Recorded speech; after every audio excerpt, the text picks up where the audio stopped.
گالی دی گئی تو وہ بچی کہنے لگی مجھے غصے میں، پھر غلام بٹا غلام برمار بٹا بول، دو گالیاں دی اس نے، غلام بٹا غلام برہاڑ۔ میں سوچنے لگا، میں تو شرمندہ ہو گیا، میں سوچا کہ اب یہاں سے چلتا بنو، تو میں نے سوچنے لگا کہ دو گالی دی اس نے، ایک غلام بٹا غلام، اس کا معنی کیا ہے؟ تو معلوم یہ چلا کہ اس کا معنی ہے تو غلام، تیرا باپ بھی غلام، اور یہ حقارت ہے، کسی کو ذلیل کرنے کے لیے کہا جاتا ہے تو غلام ہے، تو اسی کو بنا دیا غلام بٹا غلام۔ اور یہ گالی اس نے اور دی مجھے، برمار بٹا برمار، لیکن آج تک اس کا ترجمہ نہیں آتا۔ میں نے بہت سے پوچھا کہ اس کا ترجمہ بتا دو بھائی، کیا ہے اس کا ترجمہ؟ آپ تک نہیں۔ یہ گالیاں عجیب و غریب دیتے ہیں، اسی لیے گالیاں نہیں دینی چاہیے۔ جو گالی بکتا ہے وہ اللہ کی نظر سے گر جاتا ہے۔ تو میری ماں اور بہنیں وہ پردے میں رہے اور وہ اپنا جسم یہ طے کرے کہ اپنا جسم کوئی نامحرم نہ دیکھے، ان کا بال کوئی نامحرم نہ دیکھے۔ اگر راستے میں کوئی ضرورت کے لیے چلے تو دوپٹہ سروں پر ڈالے۔ اگر وہ باہر نہانے کے لیے نہ جائے، اگر ضرورت ہے بہت، کیونکہ دیہات ہے، کام میں جانا پڑتا ہے انہیں بھی، تو یہ کرنے کے ایسے وقت میں جائے جب مرد حضرات ندی میں نہر میں نہانے کے لیے نہ جائے، اس وقت جائے اور جلدی سے وہ کپڑا دھو کر پھر آ جائے اور اپنے نل میں ہی نہائے، جو اپنے کل ہم جسے کہتے گھر میں ہی نہائے۔ یہ دستور بنائے اور یہ اخلاق پیدا کرے، یہ زندگی میں اپنائے، تو پھر دیکھیے کیا خوبصورت زندگی بنتی ہے۔ حضرت حلیمہ، بی بی حلیمہ جب اس بچے کو لیا، بچے کو لینے کے بعد اٹھنی پر بیٹھایا، اٹھنی میں جب حضرت محمد الرسول اللہ صلی اللہ علیہ وسلم کو پیچھے بیٹھایا، بی بی حلیمہ کا شوہر آگے بیٹھا ہے، محمد الرسول اللہ بیچ میں بیٹھے ہیں، اٹھنی نہیں کھڑی ہو رہی ہے، اٹھنی کھڑی نہیں ہو رہی ہے۔ پھر جب اترے تو فوراً اٹھنی کھڑی ہو گئی، فوراً اٹھنی کھڑی ہو گئی۔ یہ منظر دیکھا تو بی بی حلیمہ نے کہا کہ نہیں، اب ایسا کرو کہ اس بچے کو آگے بیٹھاؤ۔ جیسے ہی آگے بیٹھایا تو فوراً وہ اٹھنی کھڑی ہو گئی۔ وہ اٹھنی دبلی پتلی تھی، جب محمد الرسول اللہ اس پر بیٹھ گئے تو اٹھنی بھی تیز رفتار میں چلنے لگے۔ یہ سرکار دو عالم ہے، سلام اس پر کہ جس نے اسرار محبت سمجھائے، سلام اس پر کہ جس نے اسرار محبت سمجھائے، سلام اس پر کہ جس نے زخم کھا کر پھول برسائے۔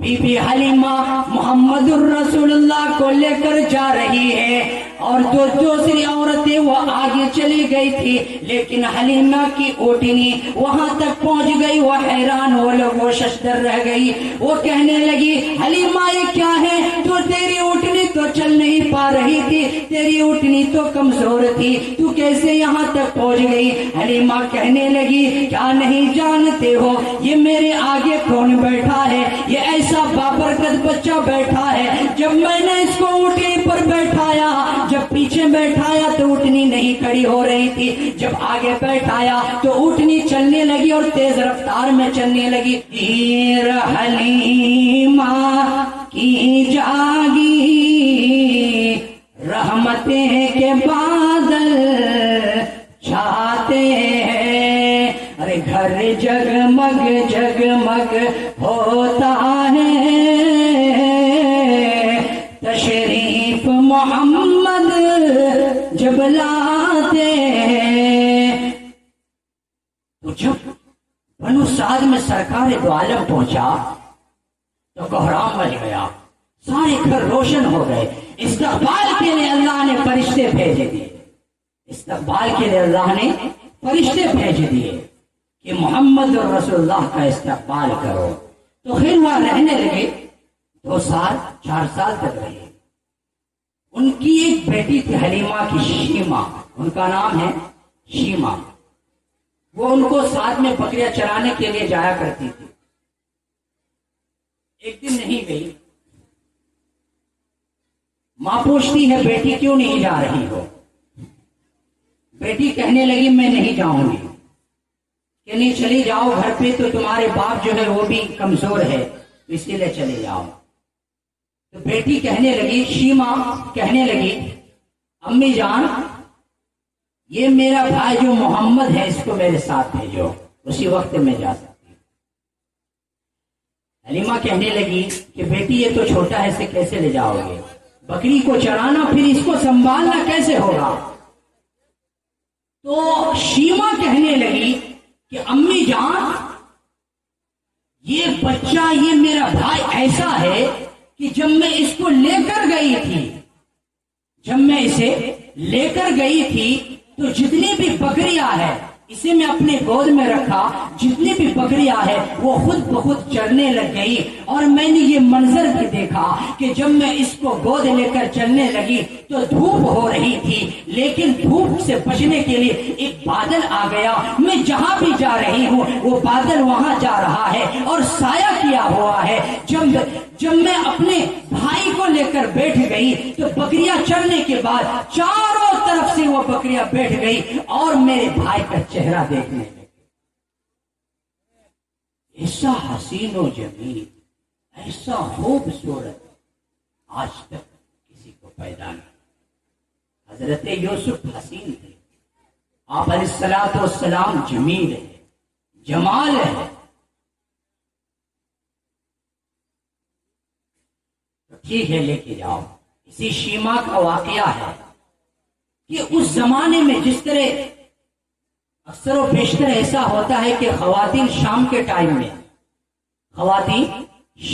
ٹائم میں کھانا پکانے میں لگ جاتی ہے، کسی اور کام میں لگ جاتی ہے، تو بہن جو ہوتی ہے وہ اپنے چھوٹے بھائی کو گود میں لے کر راستوں میں نکل جاتی ہے یا پڑوسی کے گھر میں چلی جاتی ہے تاکہ اپنے بھائی کو لے کر تفریح بھی کر لے۔ اسی طرح بنو سعد میں بھی ہوتا تھا کہ جتنے بھی لڑکیاں تھیں وہ اپنے بھائی کو لے کر، کوئی یوں کہتا یہ میرا تو چاند ہے، یہ میرا چاند ہے، کوئی کہتا ہے یہ میرا چاند کا ٹکڑا ہے۔ جس طرح ہمارے یہاں کہتے ہیں کہ اٹا مور موئناٹا، بولتے ہیں نا، تفریح کے لیے کہہ رہا ہوں، بولتے ہیں تو موئناٹا، ارے موئنا کا ہے، وہ تو خوبصورت بچہ ہے، اسے موئنا سے تشبیہ دے رہے ہیں، اسے تو کہنا چاہے میرا چاند ہے، یہ میرا چاند ہے۔ تو سب آپس میں بیٹھ کر تذکرہ کرتی تھی۔ کوئی کہتا تھا تیرے بھائی سے میرا بھائی خوبصورت ہے، کوئی کہتا تھا کہ میرا بھائی چاند سے زیادہ خوبصورت ہے۔ اتنے میں شیمہ محمد رسول اللہ کو گود میں لے کر آتی ہے، دور سے کہتی ہے کہ میں اپنے بھائی محمد کو لے کر آ گیا ہوں، تو ساری لڑکیوں کی جو سر ہے وہ جھک جاتے ہیں، ساری لڑکیوں کے سر جھک جاتے ہیں۔ ابن ہشام نے اس واقعے کو لکھا ہے، تفسیر کی عربی، یہ تفسیر کی عربی میں کتاب ہے۔ جب وہ آتی ہے اور آ کر یوں کہنے لگتی ہے کہ میرا بھائی محمد سب سے زیادہ حسین و جمیل ہے، تو ساری کی ساری جتنی بھی لڑکیاں ہیں سب یک زبان ہو کر کہتی ہے کہ ہاں یہ حقیقت میں ہی حسین و جمیل ہے، یہ کہنے کی کوئی ضرورت نہیں ہے۔ پھر وہ خوشی کے مارے، پھر اس کا جو جذبہ تھا، اس کی جو خوشی تھی نا، وہ آسمان کو چھونے لگتی ہے۔ پھر وہ یوں کہتی ہے ربنا ابقی محمدا، ربنا ابقی محمدا، اے میرے رب، اے میرے اللہ، اے مجھے پالنے والے، میرے بھائی محمد کی عمر کو دراز کر، جس طرح آج یہ بچوں کے سردار ہے، جب بڑا ہو جائے تو یہ جوان کی بھی سردار ہو، یہ جوانوں کی بھی سردار بنے۔ شیمہ اس دعا کو اور اس